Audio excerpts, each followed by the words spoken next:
In this video, I'll guide you through how to save Microsoft Forms responses in PDF step by step so you can easily keep or share a permanent record of individual responses. Let's start by opening your form responses in Microsoft Forms. Go ahead and sign in to your Microsoft account if you aren't already. Then open the form whose responses you want to save. At the top of the form, you'll see different tabs such as questions and responses. Click on the responses tab. This is where Microsoft Forms collects all the replies that people have submitted. Once you're on the responses tab, you'll see a summary of how many people have responded, along with charts or quick statistics. For this tutorial, though, we don't want just the summary. We want to look at a specific response that we can then save as a PDF. Look for the section that lets you move through each individual response. Depending on your version or layout, this might show as something like 1 of 10 with arrows to move forward and backward. Use those arrows or the drop down to navigate to the exact response you want to save. Take a moment here to confirm that you're viewing the right one. Check the answers on the screen, and if your form collects names or timestamps, make sure they match the response you intend to export. It's much easier to double check now than to realize later that you saved the wrong one.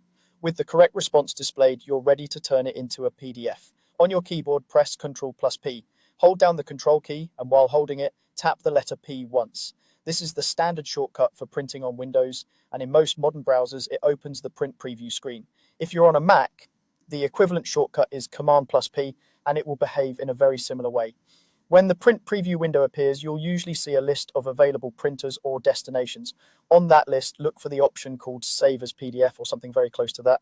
If you don't see it right away, there may be a drop-down menu labeled Printer, Destination, or similar. Click that menu, then select Save as PDF from the options. Choosing this tells your computer that instead of sending the response to a physical printer, you want to create a PDF file. Once Save as PDF is selected, take a quick look at the preview on the right side of the window. Make sure the entire response fits on the page or pages and that nothing important is cut off. You can adjust things like orientation or margins if needed, but usually the default settings work well for Microsoft Forms responses. When everything looks good, click the button to continue, which is often labeled Save or sometimes Print, depending on your browser. A file dialog box will open, asking where you want to save the PDF. Choose a folder that you'll remember, give the file a clear, descriptive name, and then confirm to save.